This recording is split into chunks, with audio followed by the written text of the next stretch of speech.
میرے محترم بھائیوں بہنوں دوستوں معزز سامعین، اللہ کے واسطے تھوڑا سا ٹائم قرآن کے لیے آپ نکالا کریں۔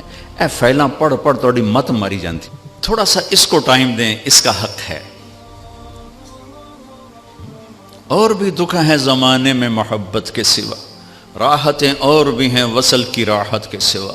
ایک آپ کا کام اتنا بھیڑا سا ہے، لوگوں کی جیبیں خالی کرنا۔ پہلے مداری بڑے ہوتے تھے، وہ تماشا کرتے تھے اور کھڑے انڈے سے بچہ نکال دوں گا اور بچہ جمورا، تو اس بیچارے نے نا کو پیسے پوسے اکٹھے کر لیے تھے، تو اس نے ایک نیمو کاٹا اور اس کو یوں نچوڑا، نچوڑ کے ختم کر کہا جو اس میں سے رس نکالے گا ساری کمائی اس کو دے دوں گا۔ ایک پتلا بھیڑا جا بندہ آیا، اس نے یوں نچوڑا، آدھا پانی نکلا۔ اس نے کہا تو کی بلا ہے کہ میں انکم ٹیکس افسر ہوں، میں تو لوگوں نے نچوڑ دینا، تو کی شے۔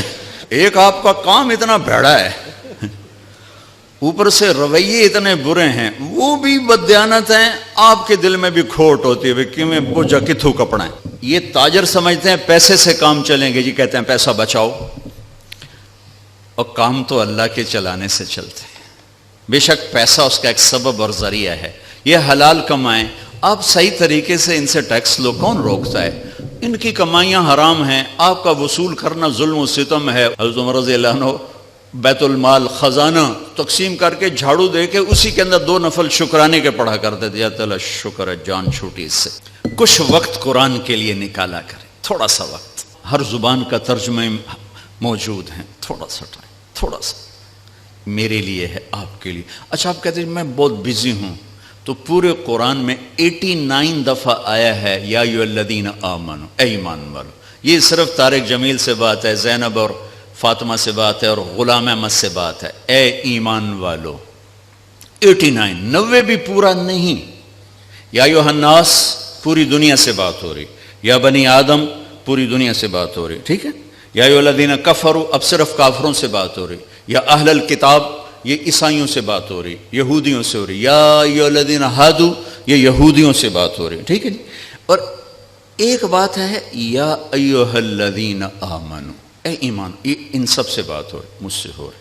اور میں قربان جاؤں 89 ایک کم 90، اور اس میں تکرار ہے، 89 حکم نہیں ہے، حکم نکالوں تو 40 بھی نکلیں گے مشکل سے۔ سورہ بقرہ سے شروع ہوتا ہے یا ایھا الذین آمنوا لا تقولوا راعنا، پہلا یا ایھا الذین آمنوا نبی کا حق بتایا گیا کہ میرے نبی کا ادب کرو، یہ پہلا حق بتایا گیا، اور آخری ہم سے مطالبہ ہے یا ایھا الذین آمنوا 28واں پارہ توبوا الی اللہ توبۃ نصوحا، اے ایمان والو توبہ کر کے اپنے رب سے جڑ جاؤ۔ نصوحا، نصوحا ہوتا ہے، واہ واہ، قرآن بھی کیا عجیب کلام ہے۔ عمر رضی اللہ تعالیٰ عنہ جیسے آدمی جو تلوار لے کر قتل کو چلے گئے، رات کو جب ہمارے نبی نفلوں میں قرآن پڑھتے تو وہ پردے کے پیچھے کھڑے ہو کے سنا کرتے تھے۔ تو ایک رات آپ پڑھ رہے تھے الحاقۃ ما الحاقۃ وما ادراک ما الحاقۃ کذبت ثمود وعاد بالقارعہ فاما ثمود فاہلکوا بالطاغیہ واما عاد فاہلکوا بریح صرصر عاتیہ، سورہ حاقہ۔ اس میں بہت ردم ہے، انتہائی طاقتور ردم ہے۔ تو حضرت عمر سن رہے۔ میں تھوڑی سی آپ کو تلاوت کر کے بتاؤں تاکہ اندازہ ہو کہ کلام میں ردم کیا ہے۔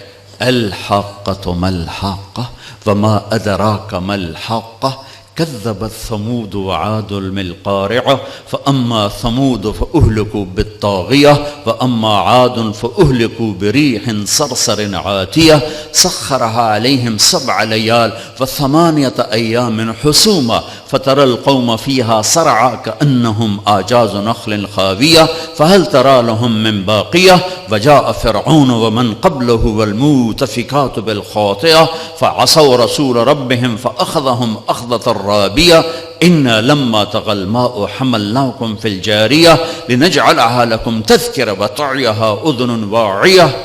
حضرت عمر سن رہے ہیں، آپ تو ردم نے تو آپ کو جھنجھوڑا ہے، مجھے جھنجھوڑا ہے، تو عمر تو اہل زباں ہیں، سن رہے ہیں۔ ایک دم کہنے لگے ما اشعرہ، میں نے آج تک ایسا شاعر نہیں دیکھا۔ دل میں پردے کے پیچھے آپ وہاں کھڑے ہوئے ہیں اور یہ دل میں کہتے ہیں ما اشعرہ، میں نے ایسا شاعر آج تک نہیں دیکھا۔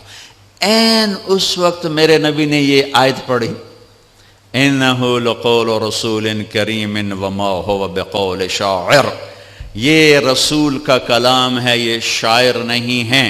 تو حضرت عمر کو ایک دم جو کرنٹ لگا تو بے ساختہ نکلا، ما اسحرہ، وہ کتنا بڑا جادوگر ہے، اتنی دور سے میرا خیال سن لیا۔ تو آپ نے اگلا جملہ پڑھا، ولا بقول کاہن، یہ جادوگر بھی نہیں ہے، قلیلا ما تذکرون، تمہاری عقل پہ پردے پڑے ہوئے ہیں۔ حضرت عمر پہلے یہاں ہٹ ہوئے تھے۔ یہ ایک معجزہ ہے قرآن۔ ناسے کہتے ہیں درزی کو، درزی ایک تو ناسے، نصیحت کرنے والا۔ نصیحت کو نصیحت کیوں کہتے ہیں؟ کہ یہ اچھی بات اس کو اچھائی سے جوڑ دیتی ہے، اچھا بول آدمی کو اچھائی سے جوڑ دیتا ہے۔ درزی کیا کرتا ہے؟ وہ دھاگے سے کپڑے کو کپڑے سے جوڑ دیتا ہے۔ اس لیے نبیوں کو بھی ناسے کہتے ہیں کہ وہ اپنی باتوں سے بندوں کو اللہ سے جوڑ دیتے ہیں۔ ایسے ہی توبۃ نصوحا، اللہ کہہ رہا ہے ایسی توبہ کرو کہ تم اور میں جڑ جائیں، توبۃ نصوحا، وہ توبہ جو مجھے اپنے اللہ سے جوڑ دے۔ یہ آخری مطالبہ ہے۔ ابھی ہمارے حافظ صاحب نے تلاوت کی تھی، یا ایھا الذین آمنوا اتقوا اللہ ولتنظر نفس ما قدمت لغد واتقوا اللہ، یا ایھا الذین آمنوا اتقوا اللہ وقولوا قولا سدیدا، یا ایھا الذین آمنوا اتقوا اللہ حق تقاته، یا ایھا الذین آمنوا اتقوا اللہ وکونوا مع الصادقین۔ 4 دفعہ ایک حکم آیا ہے، 4 دفعہ ایک حکم، تقوی تقوی تقوی تقوی۔ اب کہتے ہیں جی ہم تو 20ویں گریڈ کے افسر ہیں، ہمیں تو فرصت نہیں۔ چلو 89 دفعہ جو یا ایھا الذین آمنوا آیا ہے وہ تو کھول کے پڑھ لیں کہ اللہ کیا کہہ رہا ہے۔ یہ حضرت علی کا فرمان ہے کہ جب میں اللہ سے بات کرنا چاہتا ہوں تو میں نماز پڑھتا ہوں، اور جب میرا جی چاہتا ہے اللہ مجھ سے بات کرے تو میں قرآن پڑھتا ہوں۔ یہ اللہ کا پیغام ہے، اللہ کا خط ہے۔ میں رائمنڈ میں وہ پڑھا ہوں، رائمنڈ میں پڑھا ہوں، اور وہیں ٹائم میرا گزرتا ہے۔ تو جو فارنرز آتے ہیں نا، باہر ملک کے لوگ، ان کو جماعتوں میں بھیجنا یہ میرے ذمے رہا کچھ عرصہ۔ تو ایک مولانا صاحب آئے وہاں سے، امریکہ سے، انڈین تھے لیکن سیٹلڈ تھے، پاسپورٹ تھا۔ کہنے لگے بھائی طارق جمیل میں بہت پریشان ہوں، میری بیوی کا خط نہیں آ رہا، 4 مہینے ہو گئے، اس وقت یہ ٹیلی فونز وغیرہ نہیں ہوتے تھے، خط نہیں آ رہا، بہت پریشان۔ میں نے کہا کوئی نہیں، آ جائے گا، آپ سفر میں ہیں۔ تو کوئی 10-15 دن گزرے تو میں نے دیکھا وہ لیٹے ہوئے تھے اور مسکرا رہے تھے، اور ایک پیپر ان کے سینے پر پڑا تھا۔ میں نے کہا مولوی یوسف لگتا ہے بیگم کا خط آ گیا۔ کہنے لگے ہاں آ گیا آ گیا۔ ایک بیگم کے خط نے ان کو پریشان بھی کیا، آئے تو خوش کیا۔ یہ خط آپ کے ہر گھر میں پڑا ہوا ہے، لیکن نہ بڑا اٹھا کے دیکھتا ہے، نہ بڑی اٹھا کے دیکھتی ہے، نہ چھوٹا دیکھتا ہے، نہ چھوٹی دیکھتی ہے کہ اللہ کیا کہہ رہا ہے۔ دوسری چیز جو اللہ نے میرے نبی کو دی، کائناتی آفاقی معجزہ، یہ 2 آفاقی معجزے ہیں، وہ ہے معراج، کہ ایک آنے والے دور میں جو لوگ سپیس میں جائیں گے ان کو بڑا مانا جائے گا، کمال کر دیا، سپیس پہ چلے گئے، چاند پہ چلے گئے، مریخ پہ چلے گئے۔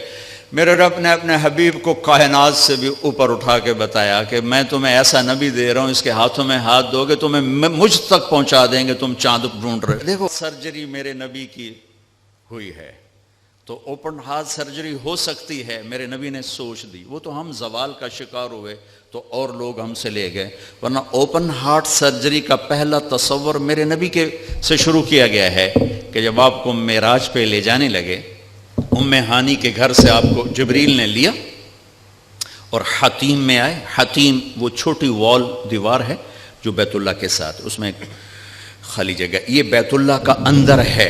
جب ہمارے نبی 35 سال کے تھے تو قریش نے سوچا کہ بیت اللہ بنائیں، وہ سیدھا ہو گئے تو وہ مستطیل تھا، لمبا زیادہ چوڑا تھوڑا، ابراہیمی بنیادیں، یہ طے کیا کہ حلال کمائی سے بنانا ہے، حرام سے نہیں۔ اچھا وہ پیسے اتنے بنے کہ یہ چوکور بنا اور اگلا حصہ رہ گیا، تو کہنے لگے بس بھائی جتنا ہے اتنا ہی بناؤ، تو وہ چوکور بنا کر اوپر چھت ڈالی اور یہ حصہ چھوڑ دیا کہ جب پیسے ہوں گے تو ہم یہ بیچ میں شامل کر لیں گے. یہ اللہ کی حکمت تھی، نہ پیسے ہوئے نہ وہ شامل ہوا، تاکہ غریب لوگ بھی اگر بیت اللہ کے اندر نماز پڑھنا چاہیں تو وہ جگہ ہے جہاں اگر آپ اندر ہیں. ہم تو بیت اللہ کی طرف منہ کر کے نماز پڑھتے ہیں نا، لیکن اگر آپ بیت اللہ کی طرف پشت کر کے حتیم کی طرف منہ کر کے نماز پڑھیں تو بھی آپ کی نماز ہو گئی ہے، چونکہ آپ بیت اللہ کے اندر ہیں. میں 2 دفعہ بیت اللہ کے اندر گیا، نماز پڑھی، لیکن وہ تو بڑے سفارشوں سے اور بڑے تعلقات سے، اور وہاں تو جو آدمی چلا جائے وہ بیت اللہ کے اندر ہے. تو آپ کو حتیم میں لے جایا گیا. اب آپ کو بے ہوش نہیں کرنا، یوں جبریل نے ہاتھ مارا، سارا سینہ کھل گیا. اب دیکھ رہے ہیں، اور اس نے دل کو باہر نکالا تو دل سارے جسم سے جدا ہو گیا. اور اس کے میرا بھائی ہارٹ اسپیشلسٹ ہے تو میں اسے سنتا رہتا ہوں، باتیں گھر میں ہوتی رہتی ہیں. اچھا نکالا، پھر اس کو زمزم کا پانی ایک ٹب میں تھا، اس میں دھویا، اس کو دھویا، دھوتے رہے. اور آپ دیکھ رہے ہیں. اس کے بعد ایک آسمان سے لائے تھے، وہ پورا نور کا ایک بھرا ہوا برتن تھا. پھر وہ سارا نور آپ کے دل میں انٹر کیا. پھر اس کو بند کر کے پھر لگایا، ساتھ ہی دل سر ہر رگ سے جڑا. پھر سینے کو ملایا ہاتھوں سے، پھر یوں ہاتھ پھیرا. تو اب جن کی ہارٹ سرجری ہوتی ہے، اب دیکھیں یہاں کتنے بڑے بڑے ٹانکے لگے ہوتے ہیں، لیکن آپ کے سینہ مبارک پر کوئی داغ نہیں. یہ پہلی اوپن ہارٹ سرجری میرے نبی نے معراج کے واقعے میں امت کو دیا ہے اشارہ. تو ہم نکھٹوں نکلے تو اور لوگ ہم سے یہ سب کچھ لے گئے.